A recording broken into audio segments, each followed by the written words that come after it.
Hey everybody, Bryan Broaddus here, and welcome to our weekly episode of The Stack. Joined here by my scouting buddies, Iisha Morrison, big time scout by the way. Oh. Everybody wants to like ask Iisha what the heck she thinks about these players. I'm learning that a lot. And my other scouting buddy and my cohort on the 105.3 The Fans, the G-Bag Nation, Zach Wolchuk.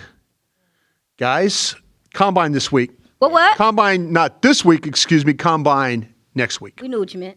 Knew what I meant? We knew what you meant. Okay, we always talk about snubs of Combine. Not going to get into that one. But what I want to get into is there are some guys that we've been studying that need to have good combines.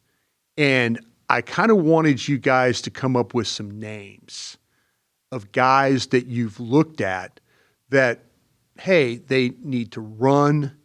We need to see them. Is there explosiveness in the workouts with the broad jumps, the verticals? How are these defensive backs pedaling and turning? Can a guy do the gauntlet drill? All these things are going to come into play next week as we watch the Combine. But Iisha, I want to start with you on this one. Is there some guys that you feel like as you're watching this tape that they need to do some things in the Combine? And I want you to tell me the names and tell me what do they need to do for you to maybe fill in a little bit more of the blanks? I know we're going to get deeper into the guys that maybe people don't know. Yeah. But our Mason Thomas has to have a good Combine. Okay. I think obviously the tape speaks for itself. When you talk about the better defensive ends in this class, this is one of the better defensive ends in this class. And I think obviously the injury he had with was it the groin or hamstring, whatever he did with the fumble recovery that he ran back, that's where he got quad, yeah. The quad injury kind of set him back. But this is a dude that has a nose for the ball. He's extremely explosive. He's a really good low tackler. Yeah. He has good balance, and he can bend the corner, has speed off the edge, flexible, quick feet, active hands. A lot of the stuff you want in a good defensive end he has. I really think he's still in the conversation with the top guys, even with the injury. So right. It lets you know how much people respect him. But if he come out there and put on a show, if he looks fluid, if he looks fine, I think that people are going to solidify. He's healthy. He's good to go. Let's keep him in the conversation with these top edges. And I think he might. I mean, when I'm looking at this guy and the TJ Parker, this guy's better to me. Is this far better? Is this okay? In this scenario, though, what you're talking about with him at the Combine, yes, sir, and showing something to you, is this to separate him out of a pack of some guys you have?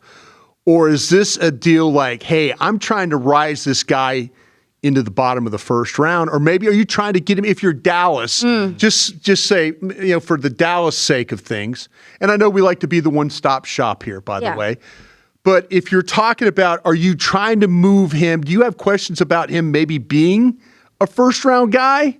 I think, or do you automatically have him in the second-round guy, or you're trying to keep him in the first round? I believe that if he was not injured, he would be in the conversation with the first-round guys. Okay. That he is falling on people's boards because of the injury, kind of got him pushed back or whatever. But, I mean, the speed, y'all, the relentlessness. Yeah. This is, when we talked about it, we talked about the edge rushers in this class, who has bend, who has ankle flexibility, who has that relentless mentality. Fires off the ball. Yes, this guy has it. And, I mean, honestly, for Dallas, this is a gentleman I would be interested in maybe more at 20 than 12. Okay. But if not... So you're trying to, for Dallas's sake, you're trying to think about a way to get him in that mix when they get to 20, for sure, if they back up. Yeah, I think he's going to be in the mix. Like, when you look at a lot of people's mocks and stuff, he's already in the mix. I think he's down a few people's defensive ends list because of some of the stuff. But the film is good. The production is good. I think that the Combine and getting the health, people are going to be like, okay. Yeah, you talk about the quad, but there's some questions about ankle problems, what too. What the hell's wrong with his ankle? Yeah. Stuff will be big. I think what's wrong with his ankle? Yeah, he's had some trouble. He has had a history. He's had a history of some ankle problems. Okay, well that's okay. So that you didn't pick a wrong guy. And that's. But I guess that's important, especially. Absolutely. Yeah. Well, that's important, especially when you're talking about, again, one thing that he does really well is his ability to keep his speed, despite the fact when he's been in the corner, he doesn't really lose speed. That ankle flexibility plays a huge part in being able to maintain that balance. If that's something people are worried about, I'm keeping my eye on him. He is important to me. He's one of my favorite players that I watched throughout this process so far. What the hell you gonna test like, and what they say about your ankle and your leg? What's wrong with you? Yeah, see, that's the thing. I think to me that he's got an unusual body type. Yeah, he does. And I kind of look at him like as Brandon Graham. Yeah, I like that. With that low center of gravity. Yeah, the kind of low center of gravity. So 6'2". I mean, the numbers we're working on 6'2", 240, 250-ish? 249, ish. I think you picked a good one there too. And you're thinking because you want to check the medical. You want to check. You're trying to get him in the conversation at the bottom of the first round. Or somebody. And you're maybe trying to separate him from some of these other guys. I don't mind what you're doing there. I just felt like he was one of the first defensive ends I watched. Yeah. I liked him over TJ Parker. I liked him over. I really did. And also too, for Dallas's sake, as we talk about this new scheme and stuff, I think this guy can stand up and do some. I think his speed would be a problem with people. I think he could, the relentlessness, like what you're doing there. Pursuit, all of that stuff. And the punch in his hands. The punch in his hands. I think I absolutely think he is. So just another gentleman that I feel like people I hear people mention him, but he's not getting mentioned as much, and I think it's because of the health stuff. Let's see how he tests out. Let's see how he checks out. I think that people are going to respect him a little bit more after this combine if he does well. Do you guys have any concern when you start to talk about the measurements? And I'm looking at the measurements too, because we've got a couple of these corners really high. Are we worried about D'Angelo Pons from Indiana, the weight? And are we worried about Chandler Rivers, the corner from Duke? Are we worried about the weight? I know Iisha is we've had this whole discussion about corners, but is there a certain number, or are you guys just going to say, you know what, it doesn't matter? The film's too good on these guys. If they weigh $178 and weigh $185, I'm totally cool. Or they're both, one of them's 168 and the other's 170. Are we going to be concerned that way, or is the film just too good to have concerns? I think it depends on their build. Sure. I think the only thing that I worry about with guys size-wise in that regard is the durability throughout a game. Yeah. Especially with asking, with some of these nickel guys, right? Yeah.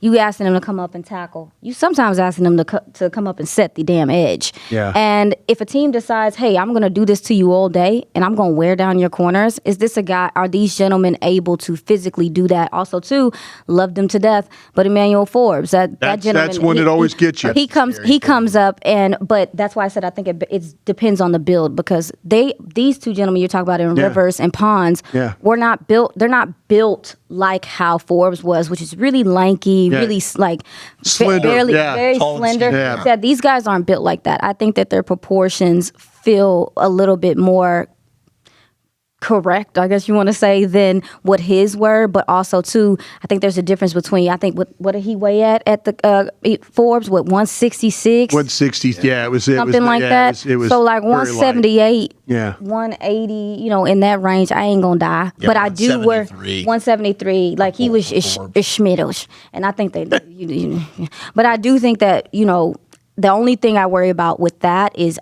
if they're playing the nickel on the boundary. I think you can get away with it. Sure. But if you in that damn nickel and you got to get through trash, right, and you got to play in the press and you got to set the edge, you got to do all that. Either he got to be a big boy or he got to have big boy strength over the course of a game. So for me, it's just the durability and the being able to handle it throughout a game. Let me go back to the Chris Johnson discussion that we had, and I want to ask you guys this question, because I think both of you really like Chris Johnson as a player, the corner from San Diego State. San Diego State. Wooly likes him a little more. What if he does run 4.55, 4.58? What if are you going to do what I would do? Is go out to San Diego and get him time him at 38 yards because of how much I like. Just go ahead and Yeah, I'm gonna hit that. I'm gonna hit that clock at 38, not at 40. I wouldn't be surprised because I think that. Is it going to affect you? Well, if he doesn't run that, no, because that's what the film says. You know what? The film says he doesn't have fantastic straight line I just want to know if speed. he's coming off this one, if this guy runs slow. No, because that's what you No. see on film. No. No, What is a I straight don't- line he- film to listen you? to him. I don't see a guy that like people are running away from him. Like, how many big plays did he give up? Let me go. Yeah. You know what I mean? Like that's. But no, the thing I'm to me. asking you that question though. If he, and we could do this on the other end. What if you come back here next week and we're talking about him running, and all of a sudden it's like he's, he runs 4.48. You're like, okay, whoa. I feel it'll ease. But if he runs 4.55, 4.57, yeah, I'll probably go and clock him at the 37-yard line. I would 40, too. That as type of much thing. as you like him, you should. Yeah, but I just wonder sometimes with these 40s, we kind of do we over evaluate the 40, right? Do we over evaluate the 40 because we like the player? See, there's been some Yes, it players that happens. like I'm so indifferent. If I will like fight Dre Archer runs like a 4.31 or whatever. Yeah. What's Dre Archer done in the NFL? Sure. Right? Sure. So like Xavier Worthy. Yeah. Xavier Worthy of Texas. Tape was solid. Guy that had injury issues. Was he a physical guy? No. You knew he would run well. Has that translated? Has the amazing speed translated to the NFL so far? I don't know. So like that's the thing with the combine here. I think the combine to me is a lot more about can I check? He says it doesn't matter. I'm listening to this guy. He's saying right now, I've become so much he's less. telling you right now he doesn't care about speed. Well, we talked about this on one of our first shows, did we not? Yeah. We talked about what is it like? How much does a combine mean to you? Yeah. How much does a Senior Bowl mean Yeah. to you? Yeah. How do we look at it in comparison to what we see on film? And we all agreed the combine was kind of at the bottom of the list with certain things. But the medical was the most The important medical thing. was the most important, but Like, the testing. Can I get shoulder pads on him? Well, Depending on, especially too, like you've taught me that the 3-cone and the importance of that when it comes to defensive ends. Like, hey, what drills and stuff matter? Yeah. And that damn running half the time don't. No, like the straight 40. It's not cute. It's not, gonna It's be a not huge practical. deal breaker for me. Yeah. Would I maybe It's not practical for when I'm football. doing my stack? Like, will that factor in if he's close? And he is because he's really close to me when I'm. Are you going to fight? Are you going to fight people? And if he runs 4.55, are you going to say he doesn't play that way? Because his length helps him. Yeah, I the think, anticipation. and his footwork is so smooth, and his ability to just All kind right. of stay attached without giving up a ton of ground to me. Like I just didn't see a guy. Is he the most explosive in terms of straight line speed? Like I think a Hood would be a better runner in terms of, like if they're racing, Hood's going to win in my opinion. Okay. I saw more of that from him. Let me ask you guys this question. Give me a player that the workout ain't going to matter to you at all. The tape is too good. Do you have a player in mind? Is there somebody like you're saying, I don't give a damn how he works out?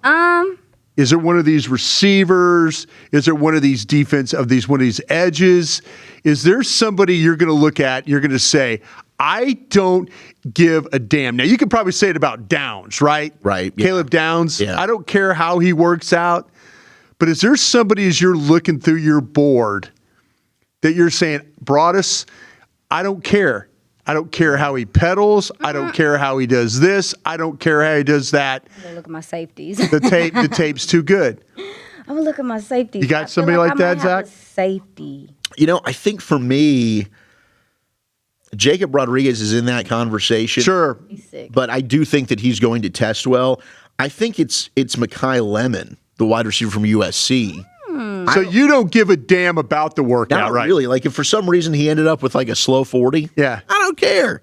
Like that dude's separating. Yeah. Oh, He I finds got a way one. to just get open. Yeah. I got Oh, he's one. short. The thing will be the conversation that comes up a lot is the arm length, like the short arms. Yeah. Like Reuben Bain Jr. If he measures and the arm length is like historically short, I could be so wrong. There's people that are going to throw, well, here's the history of it, and here's why you're wrong, and here's why the arm length matters. Dude, the tape's pretty awesome. Yeah. And you saw him dominate in the biggest games on the biggest stages. Like, I'm cool with it. If I've got to kick him inside, like we talked about early on, and maybe he plays a little bit more defensive tackle on passing situations, whatever, fine. But Reuben Bain Jr., don't come to me with the short arm stuff. I don't really care. Who do you got, Iisha? Somebody says This guy works out, and Daniel Jeremiah, our buddy, says probably the worst workout I've seen a player have. But you're like sitting there and you're going, you know what, Daniel Jeremiah? Yeah. You tell him You're wrong. You took it too far. I didn't take it too far. He added some razzle dazzle when it was my turn. He didn't say all of that with you. He was like, if Daniel Jeremiah is I would probably just say that to these people anyway. Like, go F yourself. I'm going to stand by my guy. As you should. But all right. Who do you got? All right. Listen. So white linebacker. Dylan Thieneman. Oh, the safety. I think safety rather. Safety, I think he's gonna test well. I don't know how fast he's gonna run. Yeah. I don't know if he is fast. I think he is fantastic reaction wise and stuff, but I'm very curious. And I said linebacker because baby, the way that he comes from depth, some of the stuff that he can do, how he reads from depth and comes down. I love how he runs the alley. He's explosive. Yeah. I don't care if he don't run that fast. Yeah. I don't care if he don't run that fast. He might not run that fast. He's safety. Who cares? You don't care? I don't care because I see the explosiveness on film. Like you can see it. He's anticipating. He reads. I think that he has good fluid movement in his back pedal. Like his movements are good. His trigger is quick, y'all. Like I love it sounds like you're just showing a lot of Chris safety. Johnson traits too. Yeah. Shut your ass up. He can play box. He can play in the box. He can play in the slot. He can play free safety. Yeah. I do not care if this dude don't run super fast. I see how twitchy he kind of looks, but it's really because of his recognition. This is a smart player, and I think that's going to serve him in his ability to do that, and he can blitz. Let me go back to you on this one. What if Falk from Auburn He's so and Parker from Clemson have really good workouts where they blow it out of the water? They're going to go in the first like people still been. They're going to still go. Did it change your view? They are. It don't matter what we think. I'm expecting it. It matters what you think. It don't, because people love this man. Foots, I seen you on Twitter talking about it. People love this man. People love Falk. Falk? Yeah, people love Falk. Falk's good. I like Falk. I think he's good, too. I like Falk. I would totally be cool if Keldrick Falk could pick 20. So what we gonna get out of it? I would have no issue with it. What is what are we talking about? We talking about him running fast? Yeah, the workout, all of a sudden you get the workout. There's a good time in the 40. There's like they do the positional drills. They do the positional drills, and he looks like he's got some bend. Some bend? Some bend. What his hands look like? What he doing with his hands? That's what I'm saying. Is he slapping the bag? What are we doing? Is he getting up? I mean, it's a workout that we're all of a sudden, Daniel Jeremiah, our buddy, he says one of the best edge workouts we've had at the Combine this year. Does it change what you think about the player? Him or Parker? Because those two dudes are getting beat up a lot. I'm not beat. I mean, I'm just saying, not you so much. I'm so iffy on. I don't know what to think about TJ Parker. I don't know where he just runs so hot and cold. I don't know. Like, I can't. The Combine's not going to tell me why you're on 1 minute and you're off the next. Who's the other person? Unless I can interview the guy. Who's the other person if you get Falk at 20? At 12? At 12? You think he's going to go 12? Who am I picking at 12 if I get Falk at 20? Tracking. Yeah, it's probably going to be Sonny Styles. I'm praying it could be Caleb Downs, or it's going to be one of the corners, maybe Delane. Can the linebacker that you might get, can they pass rush? Styles can blitz, absolutely. Okay, maybe I would be okay with Falk. Falk's not a bad passer. He's not, but he just doesn't have the sack numbers. But what he is going to do... Yeah, 8 sacks like in 24, right? In 24 he did. What's happening to all these guys that had sack numbers, the 24 and double teams, the two we're talking about. But yeah, chipping. It is. It's a lot of that. And game planning. He is disruptive. Like, he should help. Donovan Ezeraku's numbers should go up because you added Keldrick. His length, in my opinion. His length is a problem. He's going to be a problem over the center and the guard. Physically that you can't teach. If he works out well, maybe Bryan. Dang. But only because TJ Parker's the one that's scarier. I'm not paying attention to TJ. And he did have I'm not trying to be mean. Bowl. No. He did. He did. Yeah. He did. So these guys, even if a guy has the Daniel Jeremiah stamp of approval workout that he's talking about when we're watching. You going to be there, ain't you? I'll be there. Okay, then we listening to you. You know the guy that... You put it on me? I ain't being petty.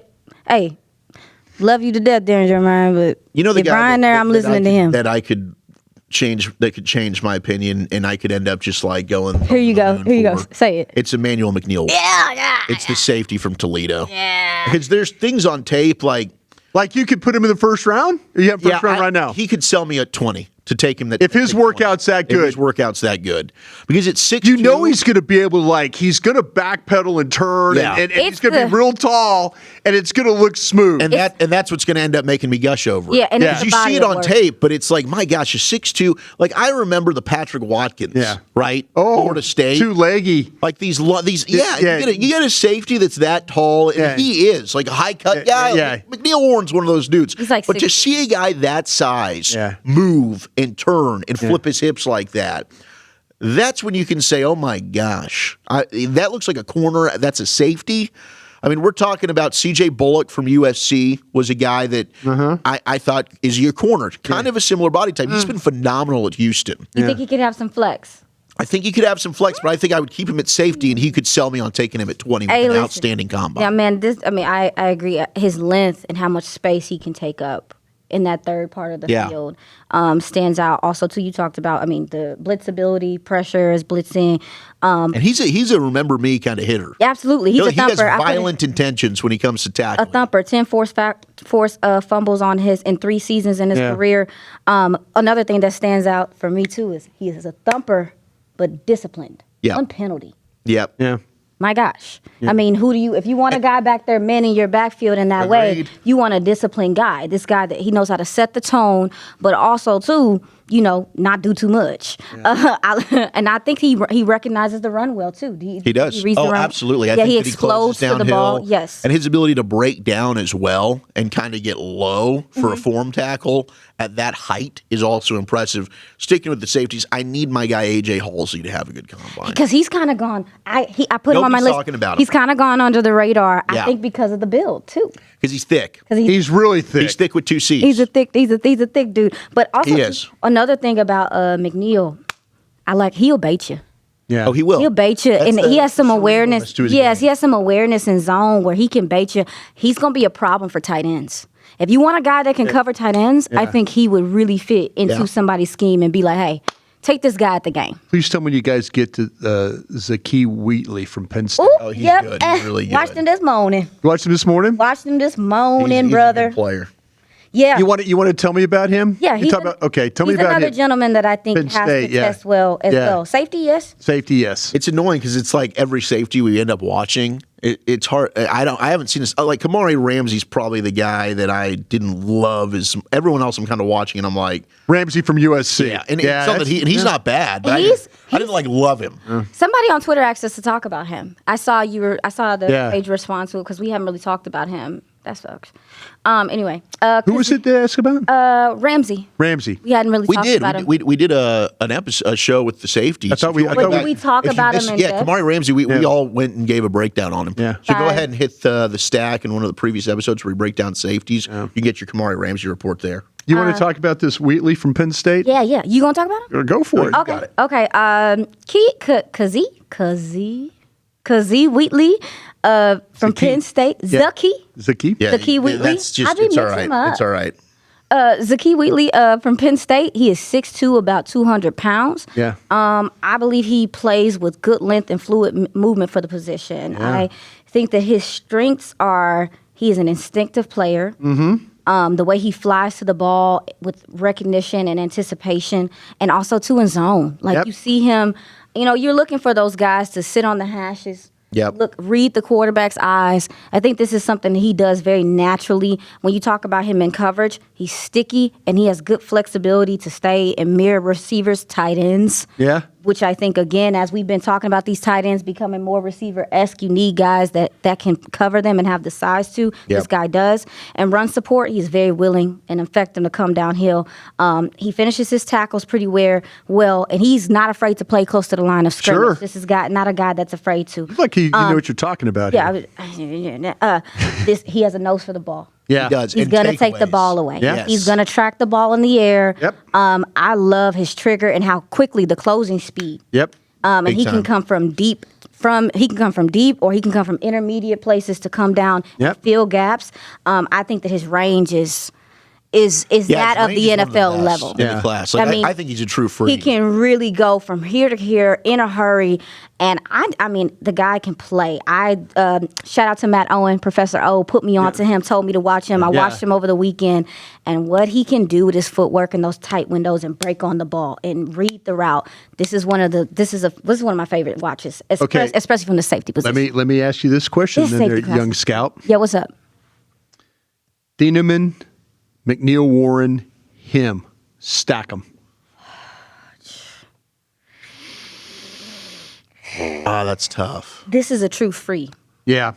I think that Thieneman's more flexible, but this is a true free to me. Yeah, I got to put, I think I put Thieneman more. I put him as a free. I'm going to put Thieneman more just because of what he can do, especially from the slot too. But Kazee as a free safety is a dying breed in there. How many free safeties can you think of at the top of your head that you think are really good right now in the NFL? No, there's not a ton of we got really focused on strong because of all of the... Especially from a Cowboys perspective. From a Cowboys perspective, strong safeties just because you don't so much in the nickel. I would say... Brian Branch playing more free safety than he has played in the because they've got more than he played in college. Because they've figured out, Detroit's figured out that they could play their base and put 3 linebackers on the field. Wow. So that's why he's been playing more free safety. Like Imagn, more of a strong, I thought. Yeah. That's what I'm saying. I think the free safety position, I feel like when I was growing up, free safety was such a big deal. Okay. Yeah. And as we get into this league where attacking downfield is like a huge deal, you need a good free. Your strong's fine, guys that's going to come up, help at the line of scrimmage and run support. But I want a dude that's going to sit back there and be like, I dare you. Wheatley, we got it. Thieneman, McNeil Warren, Wheatley. I'm going to go with Thieneman. Okay. Just because I think he has more flexibility. Sure. But that's it for me. Yep. What you got? Who you thinking? Stack them. It's hard, huh? Yeah, I think maybe in that order. Thieneman, McNeil Warren, Wheatley. I could flip Wheatley and McNeil. Did you get emotional there for a moment? Because this safety class is... I did, because there's going to be a run. I'm predicting it right now. This is a hell of a safety There's class. going to be a run. Like we get the second round running back run or the second round edge run, you know? Yeah, I'm okay. It's just... It's too much. It's just too much. You sound like that skater. I'm so sorry. I just want to apologize right now. Yeah, gosh, because I've got all of them as second rounders. I know you do. I know both of you do. Yeah, those. I think Thieneman's the guy to me that just is more of the Swiss Army knife. Yeah. Sure. You can play. You're talking about a guy that can come up and play the nickel. Yeah. And I know that was a lot of the comments. Like we talk about Downs being able to do that. Sure. I do believe Thieneman can give you some of that. Mm-hmm. Do I think McNeil Warren and Wheatley could? I think Wheatley more than McNeil Warren. I think Wheatley's played some corner. Yeah. So he's got that ability in his game. Brian is sick for that reason. Don't hold me to this, anybody watching. But at this very moment, at 11:39, as we're recording this, I would go Thieneman, Wheatley, McNeil Warren in that order. You ask me a minute from now, I might change it up. Yeah, I might change it up. Because I'm a coward. But that's what the combine's for. Let me ask you this. Kind of. At 20, would you take all 3 of them? No. I got to have some certainty in here. I need to see how the board looks before I can answer that question. I wouldn't take all of them. You would? I wouldn't take all of them. Did y'all see that? You wouldn't take the 3 you just named. You wouldn't take. I would take at 20. I would write it down and I'd try and pick You wouldn't take Thieneman at 20? I'd consider Thieneman at 20 over the other 2. Yeah. I would take Thieneman at this. The only one I think we did in the mock draft. We were talking about taking, Thieneman would be the first guy that I would think of. Again, it comes down to his versatility. I'm glad you guys got to see Wheatley. I'm glad you saw Wheatley. Thank you, Matt. Player. Yeah, he really is. Yeah. He's an interesting player. Yeah. And he was phenomenal against Notre Dame. Yeah. In that game. Safety's getting some love. I just, I'm a little bit, it's just the Penn State thing because I fell in love with Kevin Winston Jr., his teammate last year. Yeah. He hasn't gotten off to as good of a start as I was hoping. That's fair. But I mean, again, you told me don't scout the helmet, scout the player. Scout the player. So I can't get deterred by a Penn State safety like that. Helmet is important for context, but don't scout the helmet. You're not wrong about that. All right, let me ask you guys this question.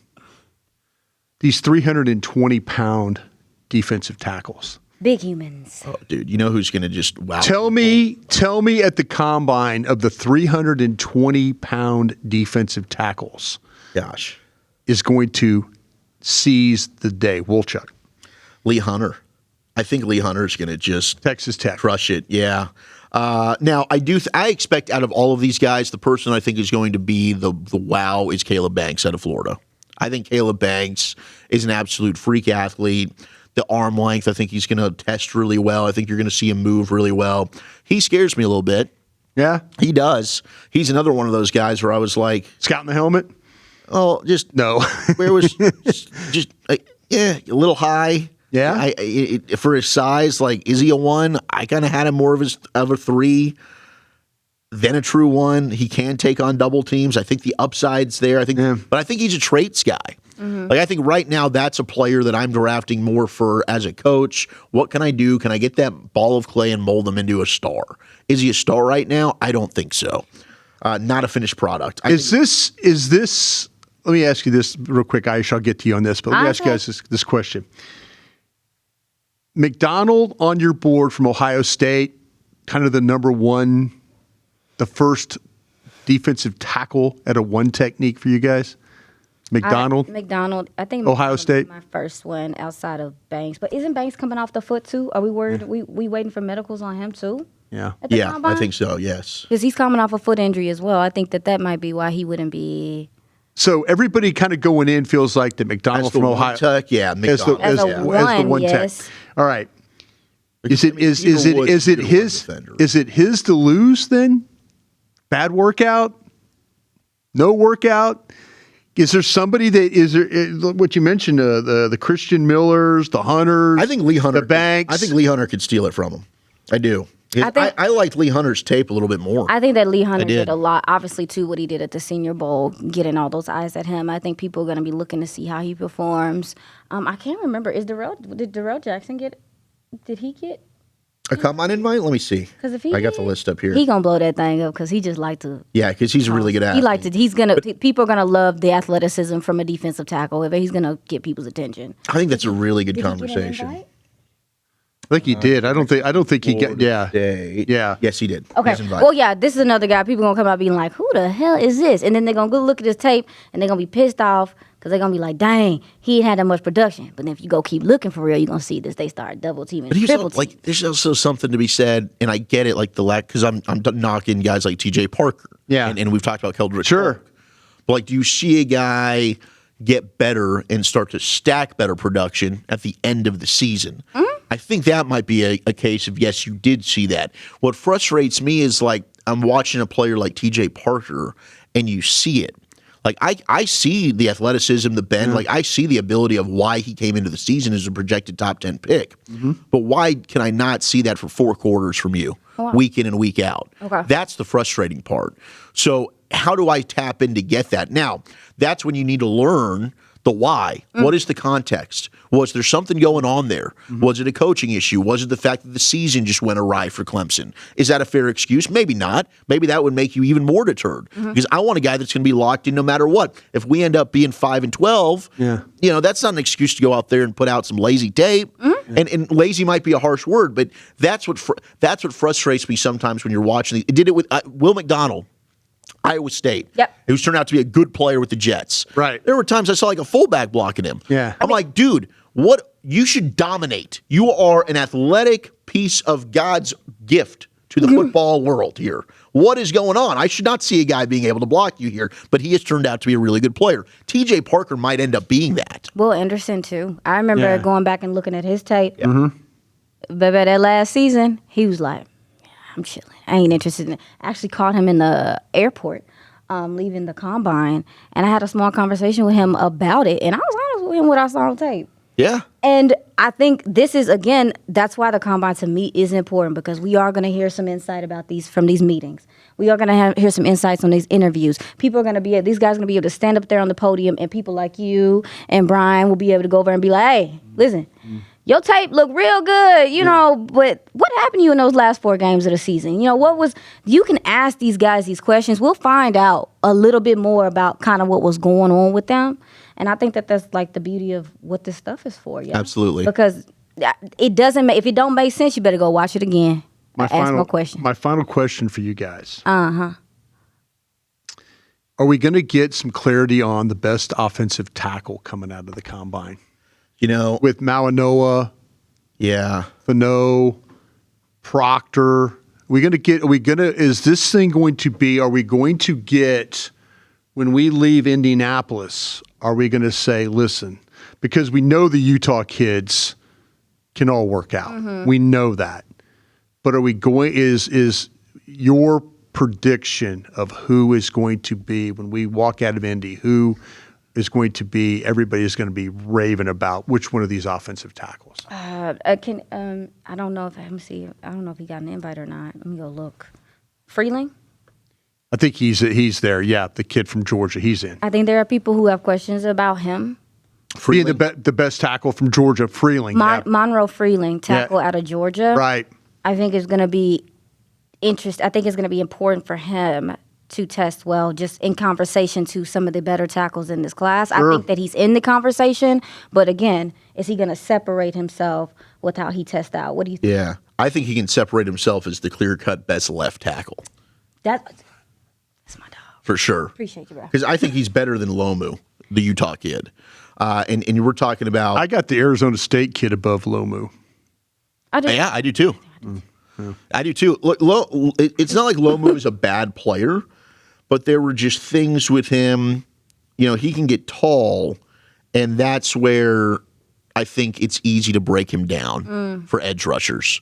And Romello height gave him a lot of problems in that game against Texas Tech. I think some of the speed.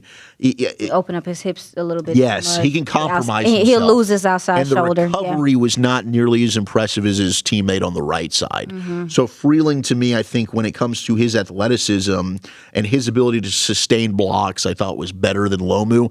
And I'm with you on Ian Anchor, the Arizona State kid, who is just an absolute bully. I mean, this dude is going to throw people around. Mm-hmm. So, Monroe Freeling, to me, I think absolutely we could leave and his stock could raise. Yeah. But I do think a big part of this, and I love what you said, is what we're not privy to, and that is the interviews. Yeah. I think learning these kids and putting them on the board, I think it was Deontay Banks, the corner from Maryland. Mm-hmm. Oh, yeah. We found out after the fact that the kid just didn't have the football acumen, the football smarts. And that's kind of translated to him struggling maybe in the NFL. And we were all loving some of the tape and the athleticism and thinking first-round pick. Right. Well, I think there were people that dropped him big because he didn't interview well. Didn't test well. He didn't, on the board work. Yeah, they were like, ooh, I don't know if this guy really understands what we're trying to do, especially if you have more, like a Brian Flores asks more complicated defense and you're asking these players to do stuff. But I think I think Proctor's going to be fascinating. What's Proctor's weight? Do people have concerns with 366 right now, right? Big he is. Yeah, and I'm fascinated by the idea of, does a team actually think that they can kick him inside to guard? Yeah. I think he might be too big. I could be so wrong on that. And then there's times of dominant tape from Proctor, and then there's times of sluggish, he's slow out of his stance and he's getting beat at the snap. So Proctor's another one of these guys that it could be an important week for him, interview-wise as well. Well... By the way, real quick, have you guys seen Sapp, the edge rusher from Florida? No. Sure, but I will. Yeah. But Sapp, the edge from Florida, okay. Yeah. One of the differences. I say this real quick. No, it's okay. I'm sorry, I didn't interrupt you. I'm sorry. I say this because there's certain guys on boards my board, I don't have a handle on him. Okay. I don't have a handle. He was at the Senior Bowl, and this is maybe a discussion for another day. I wonder how many of these players' scheme hurts their evaluation. I wonder if you got a two-gap guy I want to really like this Sapp kid from Florida. I really do. As an edge, I don't I watch him play two-gap. I watched him in the Senior Bowl trying to rush. I watched him with a bad stance. I wonder how many players are going to test really, really well at the combine and make us have to go back and because you don't see the first step explosiveness. You don't see the quickness. You don't see, but is the scheme holding some of these players back? And that's where I worry. And there's a couple of guys like that on my board that when I said it, I'm like, I don't have a real feel for this guy. And I can sit there and watch tape all day about this guy, and he's going to play the same way because the coaches ask him to play this way. Georgia kids are that way to me sometimes. Sure. You watch the Georgia kids and how they play, and you're kind of like going, I know there's a quick twitch guy there. I know there's a guy getting off the ball. I know that. And I just wonder, when I go back, some of these guys are probably going to work out really well. And all of a sudden it's like, well, I saw a really good workout, but the tape shows me this is what he is. And I wonder if I've got guys down the board that I'm not being fair to because scheme is holding them back. We've talked about that.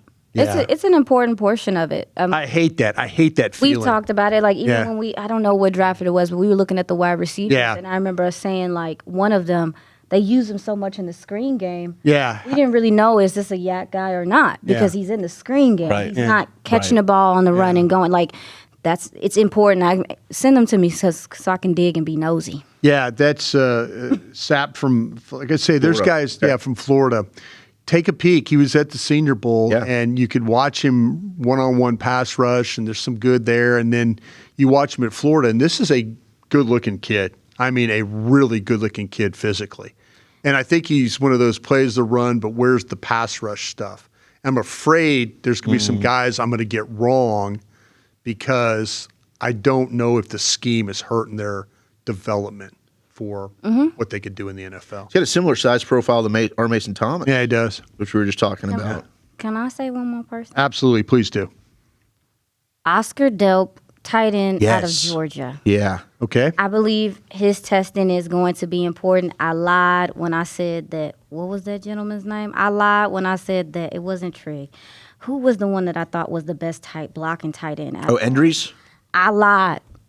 Oh, it's Delp. Yeah. Delp is, like one of the most steady blockers out of this tight end class. He can block inline. He can do things on the outside. 6'5", 245. He has fantastic inline speed for the position. I think people are expecting him to kind of be in the 4 or 5 range. Obviously, he's very smooth, great hands. And also, too, like I mentioned, the versatility. He can line up wide. He can line up in the slot. He has a good size to speed combination that allows him to do some things in the receiving game. But the blocking and the functional strength is what sets him apart, is that he can do this receiver stuff, but he also is a guy that can get busy in the blocking game and wants to. He is a weapon. I think he's somebody that is going to be a mismatch issue with being able to throw the ball downfield. He can be a full-time starter. I think this guy can really play. How he scores, I think how he tests is going to. If he run that thing and really run that thing, then he's gonna be up in the conversation with the Max Clairs and all that. Day two. Absolutely. How would you say, so Sadiq from Oregon would be your top guy? We did all this. Yeah. But how would you have him in relation to Stowers from Vanderbilt, Claire from Ohio State? How would you, we even talked about Trigg. I haven't stacked him yet, but I think if he tests well, he's going to be in the top 5 because of the right now. Third round guy probably for you? He could maybe be second? Yeah. He's a day 2 guy regardless. Okay. I would say maybe third. Yeah, like maybe late second. If he tests, he could be absolutely a 2 for you then? The film is that good. More complete tight end than just one-dimensional, right? This to me is one of the most complete tight ends. Yeah. Okay. Okay. As a blocker, you're absolutely right. He's As a probably blocker, the best inline blocking tight end that I've seen. Has some polishing that he needs to do with his route tree. Okay. And really, just get comfortable doing it. But he's a guy that could blow it away at the combine for you. He has a lot. I know we had to say upside, but Sure. hell yeah. Because you can also use him, and because if you want to just really work him as a blocker, fine. Yeah. Man, once you slip him into those flats and slip him into the intermediate game, I think his hands and the soft hands, how reliable he is, he's going to be a good target for a quarterback coming in needing a guy. I like him. Yeah. What do you think? There's a lot to like there. I think you're spot on when it comes to the blocking. I like him. Jack Kelly, the linebacker from BYU, is the last guy I wanted to throw out. Okay. Throw out him. When you're watching some of those linebacker, like the coverage workouts, the lateral ability, how he can move linear. That's the word I'm looking for there. Saying, the coverage, flip the hips. Jack Kelly, co-captain at BYU, tackling machine, transferred over from Weber State. That's a fun guy to watch too. All right. that'll be a wrap for the for this Tuesday. We appreciate everybody for being a part of this. Make sure that you're checking out all our work on Crown Global Media. We've got a couple of different shows that we're doing. Voch and I doing the Doing All Right, and of course we've got the Stack. If you're interested in our clips, we've got clips all up about these players, individually broken up. That's a separate YouTube page we have, so it's Crown Global Media Clips. And if you want to go back and look at or hear what we're saying about some of these guys, you can surely do that. And also, like I said, on our website, we got all our merch stuff. We got all our information about my guys, my scouts here, and anything that you kind of want to know. So we appreciate everybody for hanging out with us, and we will see you next time on The Stack.